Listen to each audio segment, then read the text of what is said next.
అందరికీ నమస్కారం. నేను మీ బీసీ రెడ్డి. గత 5 ఏళ్లుగా ఆంధ్రప్రదేశ్ రాష్ట్రాన్ని దోసుకుందెవరు, ధ్వంసం చేసిందెవరు, దోచిపెట్టిందెవరు ప్రతి ఒక్కరికి తెలుసు. ఇప్పుడు ఉండేటటువంటి అధికార పార్టీకి తెలుసు, అధికారులకు తెలుసు, ప్రజలకు కూడా తెలుసు. కానీ ఏమీ చెయ్యలేనటువంటి నిస్సహాయత. ఎందుకనంటే సాక్ష్యాలు లేవు. ఇది వాస్తవం, అందరూ జీర్ణించుకోవాల్సినటువంటి నగ్న సత్యం. మీకు ఒక చిన్న ఎగ్జాంపుల్. నిన్న పోలవరం మీద చంద్రబాబు నాయుడు గారు వైట్ పేపర్ రిలీజ్ చేశాడు. అక్కడ ఆయన టోటల్గా చెప్పింది ఏంటంటే దాదాపుగా 50,000 కోట్లు ప్రజాధనం బుగ్గిపాలైంది. కొంతమంది విలేకరులు అడిగారు, దీనికి బాధ్యులు ఎవరు అంటే ఆయన మీరే చెప్పండి అంటున్నాడు. వాస్తవంగా ఎవరు బాధ్యులు? జగన్మోహన్ రెడ్డి గారే. జగన్మోహన్ రెడ్డి గారి రివర్స్ టెండరింగ్ వల్లనే ఇదంతా విధ్వంసం అనేది స్టార్ట్ అయింది. దాని మీద పగ, కక్ష.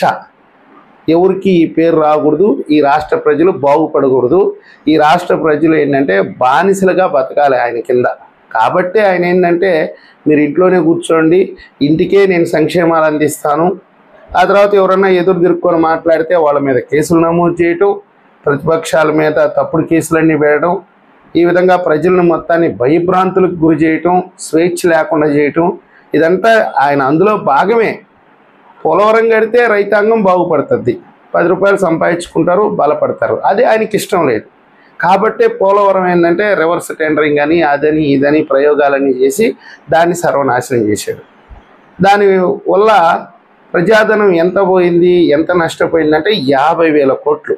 అది జాతీయ ప్రాజెక్టు కావచ్చు, కానీ మొత్తం మీద ఏంది, ప్రజలు కట్టినటువంటి పన్నుల మీదే కదా ఏ ప్రాజెక్ట్ అయినా కడతారు.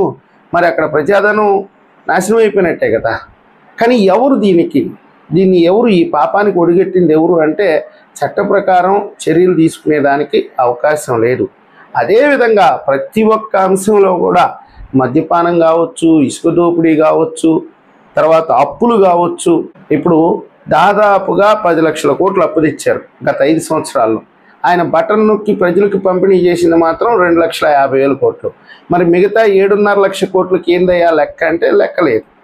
కేవలం అధికారుల మెడ మీద కత్తి పెట్టి వాళ్ళని నయాన భయాన అన్ని రకాలుగా హింసించి వేధించి వాళ్ళ చేత సంతకాలు పెట్టించుకొని పనికిమాలిన వాళ్ళని క్యాబినెట్ మినిస్టర్లు చేసుకొని వాళ్ళ చేత క్యాబినెట్ నోటు తయారు చేయించుకొని, అంటే చట్ట ప్రకారంగా ఈ 5 ఏళ్ల పాటు జగన్మోహన్ రెడ్డి గారు ఈ రాష్ట్రాన్ని లూటీ చేశారు.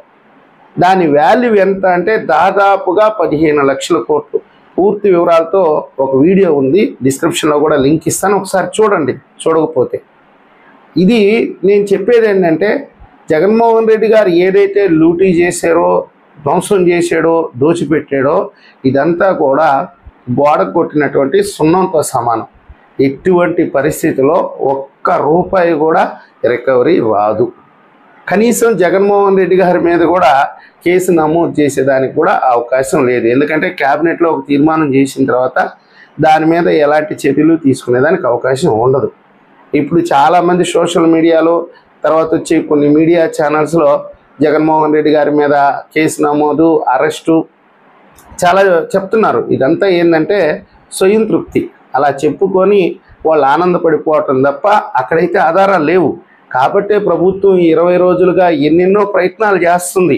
ఈ డబ్బంతా ఏం చేశారు, ఎక్కడ ఎవరికి దోచిపెట్టారు, ఏ విధంగా దోచుకున్నారు అనే దాని మీద ప్రభుత్వం చాలా రకాలుగా ప్రయత్నిస్తున్నా కానీ ఎవిడెన్స్ దొరకట్లేదు. ఎవిడెన్స్ ఉంటేనే కదా ఎవరి మీదైనా చట్ట ప్రకారం చర్యలు తీసుకుంటారు. జగన్మోహన్ రెడ్డి లాగా ఆడెవడో దారిని పోయే దానయ్య పలానా 100 కోట్లు దాన్ని పలానా పథకంలో ఫ్రాడ్ జరిగిందంటే అర్ధరాత్రి పోయి అరెస్ట్ చేసి తీసుకొచ్చేటటువంటి నికృష్ట రాజకీయం, నికృష్టమైనటువంటి పరిపాలన అయితే చంద్రబాబు నాయుడు గారిది కాదు. మొన్న రోజా గారి మీద కూడా 100 కోట్ల రూపాయలు ఆమె దోపిడీ చేసింది, అవినీతికి పాల్పడిందని చెప్పి ఎవరో కంప్లైంట్ ఇచ్చారు, కానీ ఆమెనేమో అరెస్ట్ చేయలేదు. తర్వాత అనేక మంది మాజీ మంత్రుల మీద కేసులు నమోదు అవుతున్నాయి, కానీ ఎవరిని అరెస్ట్ చేయట్లేదు. కానీ ఎవిడెన్స్ ఉండాలి. ఇక్కడ ఎవరో దారిని పోయేవాడు నేను కూడా పెట్టేస్తా జగన్మోహన్ రెడ్డి గారి మీద కేసు అంత మాత్రం చేత అరెస్ట్ చేస్తారా? అది వీలు పడదు.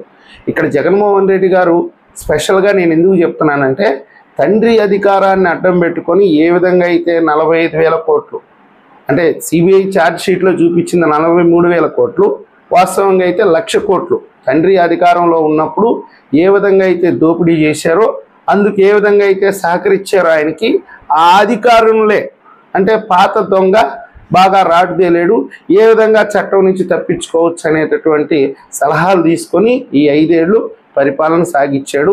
మొత్తం మీద ఈ రాష్ట్ర సొత్తు ఈ రాష్ట్ర ప్రజల కష్టార్జితాన్ని 15 లక్షల కోట్లు అయితే లూటీ చేశాడు.